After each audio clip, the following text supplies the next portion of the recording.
Hello, man. Hello, Mgtows. Hold on. Wait a second. Hello, man. Hello, Mgtows. Okay, everything sounds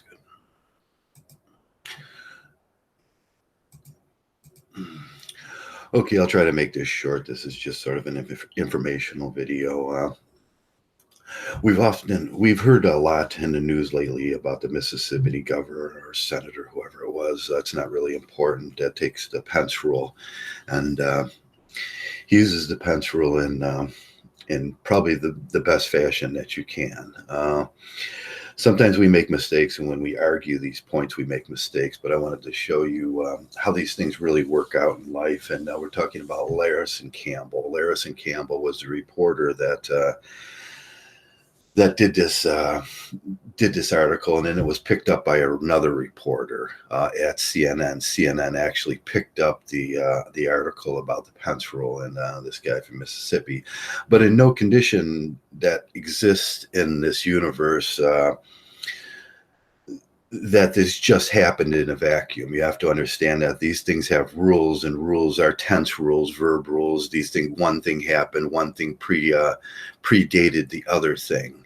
And I'm going to show you how that works now. And I'm going to show you about presupposing the argument, what she does, and what she actually did to him, not he's doing to her. She made it about herself. And so I'm going to screenshot it. Hello, Brissy boy. So I'm going to screenshot something here. We're going to do this. We're going to blah, blah, blah, blah, blah. There's my infinity screen. This is an open letter to, let me do clear plus plus. I won't do clear plus plus. I'll just do, this is out of CNN, so we can understand that it is. But I wanted to talk about the way this thing reads and everything. And I wanted to talk about this first thing here. Let me do this first paragraph here. This is not Larison Campbell. This is Jean Pizzic. She's writing the article, so she's doing something here. She says, at the time, young people in the state of Mississippi are dealing with both the lowest earning and the highest unemployment rate of their group, and that group. I won't argue all this stuff. When tens of thousands of people don't have health insurance, and by part of the refusal of current leadership to expand Medicare, you have made it your way in the headlines to boldly pledging not to meet alone with women. Of what she's saying in the first article. AP rules on writing is your first three paragraphs. You're going to frame your article, and then everything goes to the body of the article. Then you have a summation in the article. What she's doing, excuse me, what she's doing is she's framing her article, but she goes about it in a haphazard way.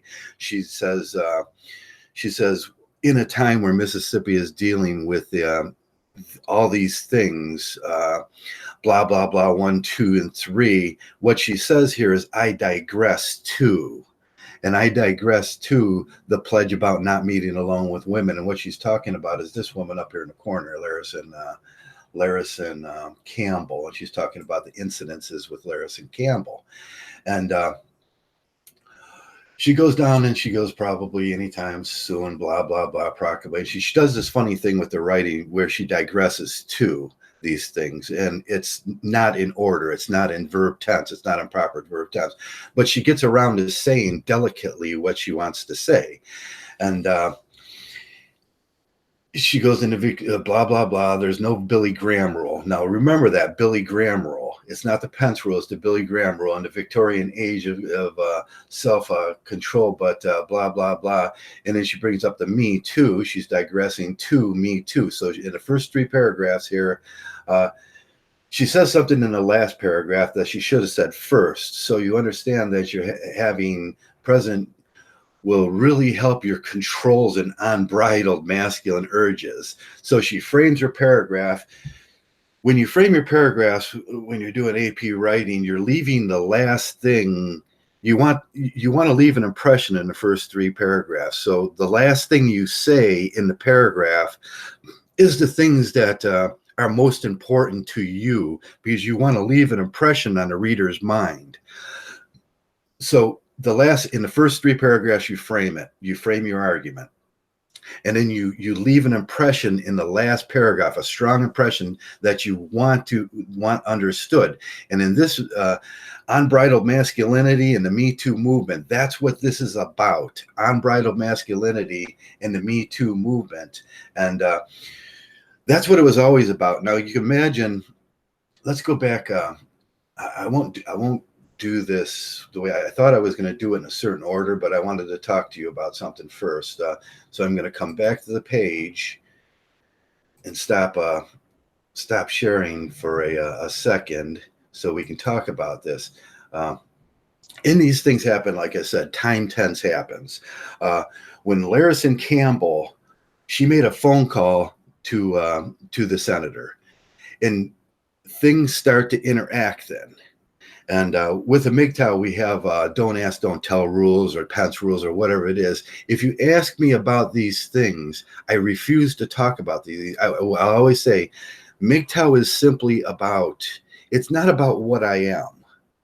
It's none of nobody's business what I am in this world. It's none of her business what this senator is, whether he's married, whether he does things, whether she wanted to talk. She's presuming the argument. She wants to talk about something of a sexual nature. She admits this in her paragraphs toward the bottom. She wants to talk about Me Too. She wants to talk about something. So the presupposition in the argument is of something of a sexual nature. So when she calls him, he says, this is how it happens in real life. He says, what do you want to talk about? Do you want to talk about healthcare? Do you want to talk about this? She says, no, I want to talk about your Pence rule.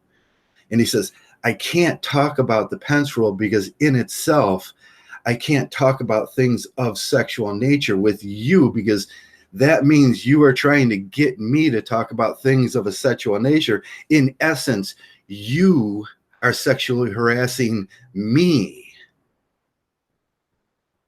Now, it's a hard concept to understand. She's coming to him and she wants to talk to him about something of a sexual nature. And in the way they flip the script on that, they says, okay, in this time of healthcare, in this time of all these things that are happening, and then she digresses to what she wants to talk about. And no matter whether it's digressed to, or she says it plainly, or it's said delicately, she still wants to talk about something of a sexual nature. She is sexually harassing him at this point. Now, she doesn't understand this.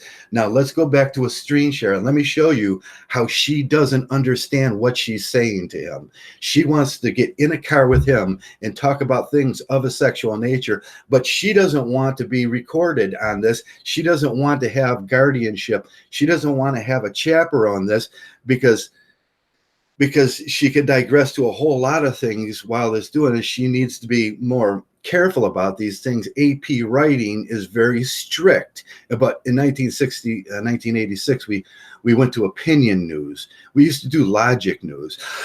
And back then I worked for an establishment organization that did logic for these things. Things had to work out to be truths and false. She presumes the argument in this, and hence it becomes begging the question. What are you begging the question? You're begging the question that you want to talk about something of a sexual nature. Now, how do we know this? How do we know this? Let me go back to a screen share. Again, I have to go through a little process here, and then we get a Sfinity screen. I go to Larison Campbell's. Twitter page, and then somewhere on the 15th or something, this came out. She tried to get the interview, but let's go back to the 14th. Let's go back to the day before these things happened, and then we can go down to the 13th, the 12th, and she talks about the same thing. I just chose this area because it reflects what she was saying, and I hope you can see that. Let me see if you can see that.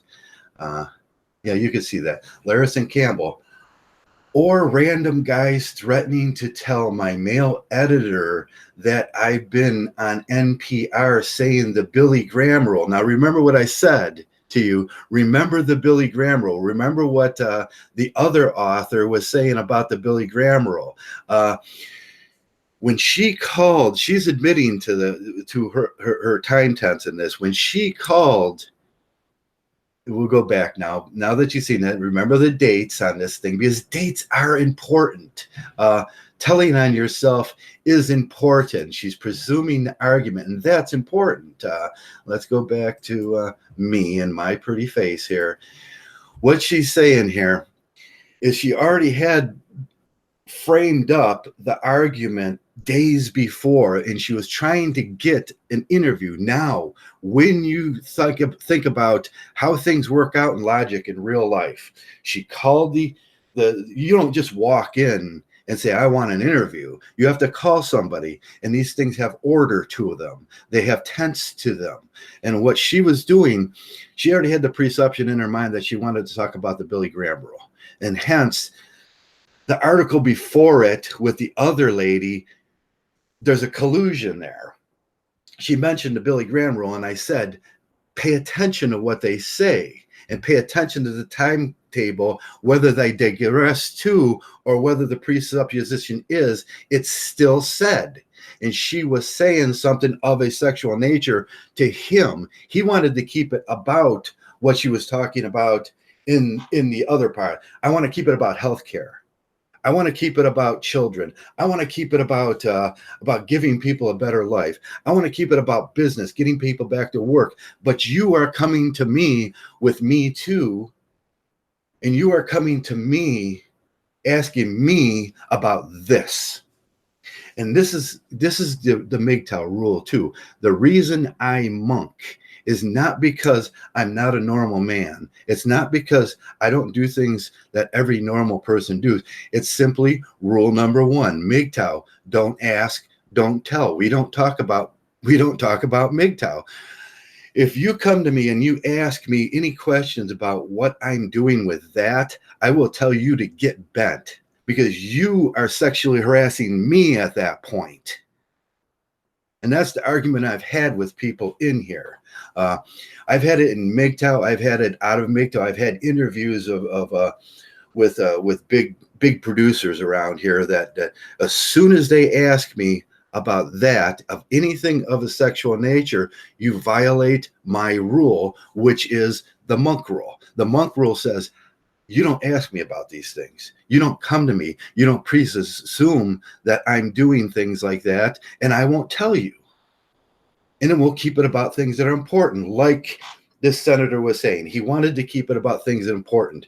In Mgtow, we want to keep it about things that are important to men, things about how men are treated, things about jobs for men, about things that... But as soon as you digress to the sexual thing, you digress to a personal, making me. And then she would say in this that she was objectified as a reporter because she was a female reporter. But in reality, she was objectifying him. You're making it about me. You're making it about, you're trying to get me to talk about things of sexual nature. With him, she was trying to get him to talk about his marriage, which is only his business. It's none of nobody else's business. She wanted to get to talk about how he believes about things of sexism, about things of, so she was objectifying him. She was actually doing everything that she was accusing him of. Now, we've seen the classical example of Mike, and he went on the radio show, and what's his name? You see him on Twitter all the time. He wrote the book. He wrote the book about Mgtow and stuff. I'll remember his name later, but he went on the show, and the blonde lady, it's a famous Mgtow clip, was asking him, and then she says, well, are you dating? Are you doing things with that? She was sexually harassing him on TV. Now, we've seen the recent one with the girl with the fly swatter swatting the bug. She was sexually harassing him. This is commonplace no matter how delicate you put these things. And women have a strange ability in news and everything to make things so delicate that it seems like they're not saying things of a sexual nature, when in reality, it is still said. And that's what I'm talking about. It was still said that she wanted to talk about sex. is she wanted to talk about sexism. She wanted to talk about gender dynamics. He refused to talk about those subjects, hence not to detract from the real subjects. And that's what same thing we Mgtow do. We do not detract from the real subjects about how men are treated in court, about divorce, about hypergamy, about gynocentrism, and how we have to deal with gynocentrism, and basically how we have to deal with sexism every single day. As a Mgtow, that's what that group X means. Group X means I refuse to talk about these things. I will not be detracted from the real issues to talk about silly issues like this. And those are trivial issues. In logic, you would know it as trivial issues. I will not detract to talk about trivial issues. And we talked a little bit about logic yesterday, but you can see how it breaks down in these things. You can see how it plays out in real life. Are these things applicable that we learn in Mgtow to real life? Yes, they are. That you can apply it to real life. You can see how she did it in the article. You can see that she was thinking about this days before. You can see that when the 10th came up, you can see how they were gently lying about their intentions, and their intentions was to get him in a conversation about things of a sexual nature. So they were sexually harassing him. Now, I know that's a hard concept for normies to understand, because normies all do this, and it drives me nuts every single day. I have to deal with this every single day. Every time someone comes to talk to me, first thing they want to do is talk about that. They want to talk about sexual dynamics, not gender dynamics. They want to talk about things of that nature to make sure I'm doing what they want me to do.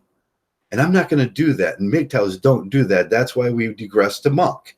We're not going to do these things. It's the Pence rule. It's the Billy Graham rule playing out. He says, I refuse to talk about those things. And personally, I would just put a camera in the car in those kind of situations. Yeah, they're loaded questions. They're begging the question, which I call it. They're presuppositions in the argument, which begs the questions about their original intents. What does it beg the question to? It's like, what?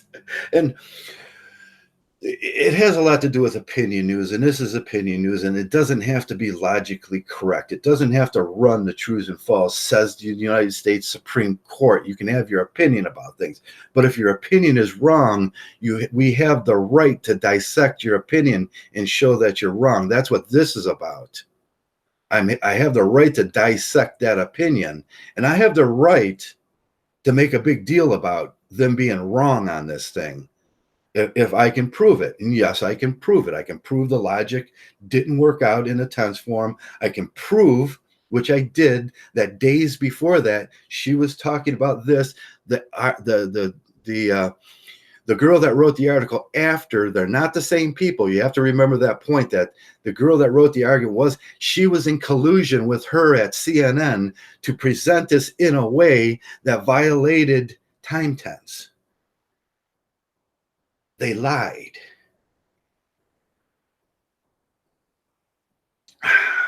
And that's what I was reading this morning. John the other did an article, and I thank John the other for doing that article, because it got me thinking about this thing, and it got me thinking about how this thing was presented. And it was very illogical about how this thing was presented to the public. But that's what Mgtows does. That's why I try to always teach logic when I'm in here. That's why I always try to teach the way that we should think about things, because we can untangle these things. It gives us the ability to untangle the lies. And unless you can untangle the lies, you don't have much of an argument. But in this case, it was easy to untangle, and it was easy to see that she violated a lot of AP rules there. She violated... the whole thing was a collusion of the syndicate that she worked for.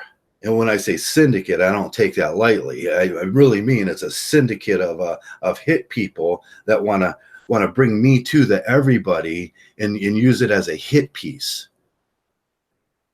And that's all I wanted to talk about today. You go back and you can reread these things. You can do the logic in your head, and then you can say, yes, Joe, you're right. In Mgtow, it's not really the Billy Graham rule, and it's not really the Pence rule. It is 15, 20 years ago, Mgtow started, and Mgtow came up this rule, the monk rule. And the monk rule says we don't talk about these things. We refuse to we don't ask, and we don't tell. And that keeps us from having to be sexually harassed against. And she was sexually harassing him. He wasn't sexually harassing her. There was no idea or presence in that he was doing that. But wanting to talk about those things and then posing it as another thing, and then you talk about something of sexual nature, she's wrong. She was sexually harassing him. That's what she don't understand. They get the P pass on that. And the PPAS says they're not accountable for their thoughts or their logic. And no, we don't give the PPAS here in Mgtow. We don't give it. She has to be accountable for her own actions, and her actions were predatory. Her actions were sexual predatory towards this established congressman or senator or whatever he is. I didn't even bother to look what he was. It doesn't matter at that point what he was. What he was a person being sexually harassed by the press. And that's all I wanted to say today, and I wanted to explain it, and I hope you got it. And thanks a lot for people showing up today. There's a certain logic that goes along with these things. We have to adhere to them. They have to adhere to them. There's a logic in life that they're not adhering to. But if they continue listening to us Mgtows, maybe they'll get it at a certain point. Maybe they'll get what they're doing wrong. Maybe they will apologize to us men at a certain point. I doubt it, because what they really want is to be right. And they're not right. They're wrong. Thanks a lot for coming around, and thanks a lot for listening to my ramblings about how these things work and everything. I hope you're having a great day. It's a great Saturday. I was planning on doing maybe a couple of these things today. If I don't want to go outside because it's so hot. It's hot. And I was going to go fix the bike today. I got to put a tire on it today too, and so I can get two bikes. I like to have two bikes instead of one, so I can ride. I can't ride two bikes at the same time, but I like to have two bikes. And that's just the way I am.